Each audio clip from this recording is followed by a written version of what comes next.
Hello everybody, I'm Erin, and tonight I'm going to be doing a book haul. It's my thrift store book haul and a little bit of library book haul.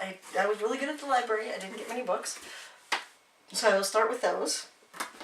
At the library I picked up, I don't want to get these mixed up with my thrift store haul, See What I Have Done by Sara Schmidt. This side. Hey, you said the other side now. See What I've Done by Sara Schmidt. And I picked up Hell is Empty by Craig Johnson. And I got Cushion's Chosen by Jacqueline Carrie. Now, you're going to see this book again right now because I picked it up at the thrift store. So that lets me put this giant book back at the library. And I don't have to try to finish this in 3 weeks, which is wonderful. I like that. So, Cushion's Chosen, twice in this book haul.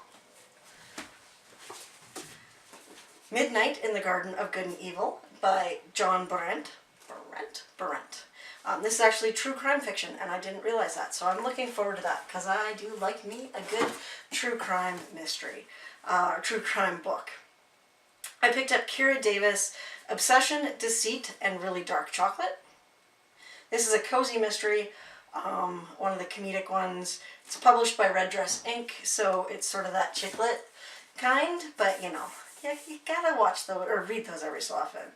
I was excited, so I'm gonna take a break, and this is at our dump where I live. There is a salvage and recycling center, and it's basically they take in all of this used stuff and resell it. So today we took a bunch of furniture, like we kind of cleaned out our house. We were decluttering and we got rid of a lot of crap that's been gathering up around our house, and they also have books there, and the books sell for 25-50 cents for soft covers, depending on the size of soft cover, and $1, I think, 75 cents or $1 for hardcovers. So it's a steal. I mean, you can't really ask for better prices than that. So when I saw a brand new, like, hardly even, like, that's not cracked, there's no dog-eared pages, nothing, copy of Woman in White by Wilkie Collins, I've already read this, but I felt like it was, you know, in this shape, it's going to go and sit on my shelf because I might read it again. You never know. As I was leaving, I found yet another book that was in fantastic shape, and this one is A Killing in Antiques by Mary Moody.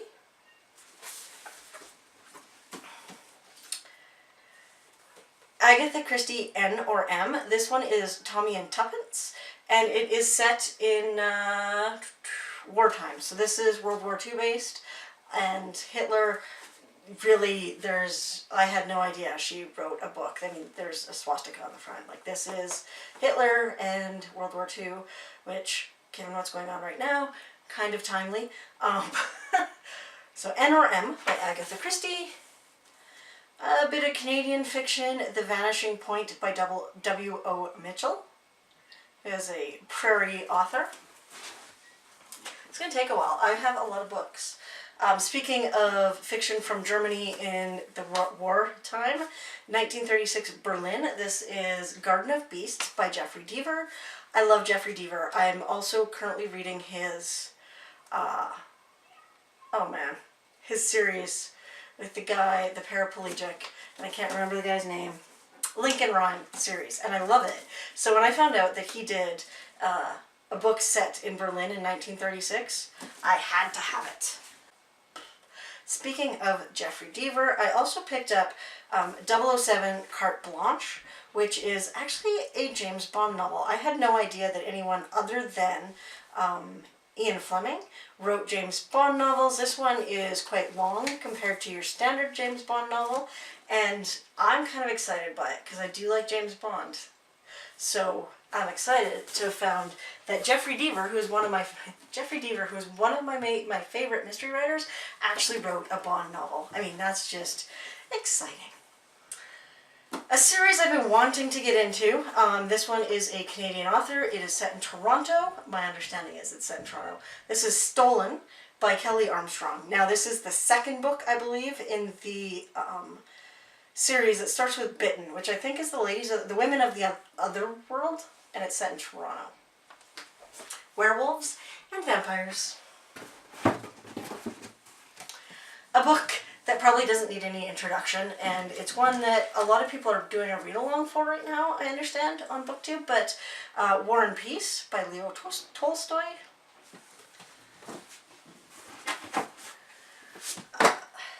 And then some of these are not mine. They're my husband's or from my mom.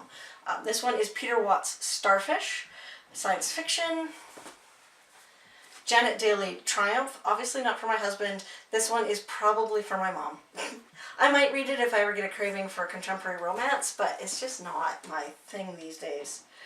No Time for Goodbye by Linwood Barclay, an author I haven't read anything from, but I have several of his books on my shelf now. Nemesis by Isaac Asimov. This again is not mine, this is my husband's, but there's a good chance, I mean it's Isaac Asimov, you can't get any more classic or well known in the science fiction field than Asimov, so that's probably going to come up. A book that was huge on BookTube last spring, I think, and that's Dark Matter by Blake Crouch. I didn't really know what this was about until I read the inside flap when I saw it there, and I bought it.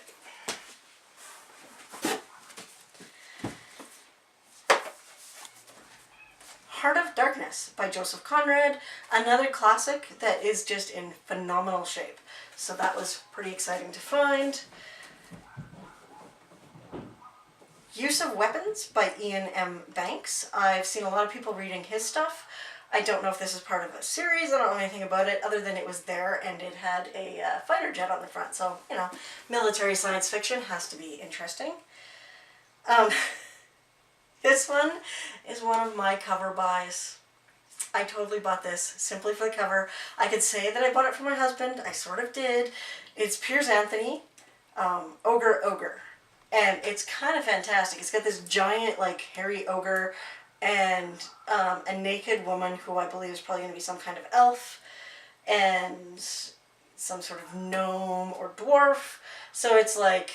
oh, a nymph. When a nymph rides a nightmare, ogre beware. So that's kind of, yeah. Interesting cover. Probably going to end up reading it just because of the interesting cover. Another one from my mom. She's a huge Janet Daly fan. So Janet Daly, Man of Mine. I like having books on my shelf for people who come to visit, who might want to just read them. And Janet Daly's Forever. And then finally, another true crime. I have Black Dahlia, which I believe is set in Hollywood or Las Vegas. Yeah, it's a beautiful young woman found in an LA vacant lot. So that one has been on my to-read list forever. So I'm finally getting to it. I'm excited. So that is my book haul from the thrift store. I just want you to know that all of those books, except for the first 3, because those were from the library, all of these books cost $8.50, I think, including tax. So $8 something, including tax. And I was so excited because that's a large number of books for that price. If there's anything here that you've read and you think I need to read right away or is going to be a good read for me, let me know in the comments down below. If there's anything here that you're like, oh my god, why'd you buy that? Let me know that too. But yeah, there's a pretty good collection of books there. They're all very varied, actually, in their type and genre, whatever. So yeah, let me know what you think. And I can't believe that I spent more money on books because I didn't really need to. But there you go. Have a great night, have a great day, everybody. Bye.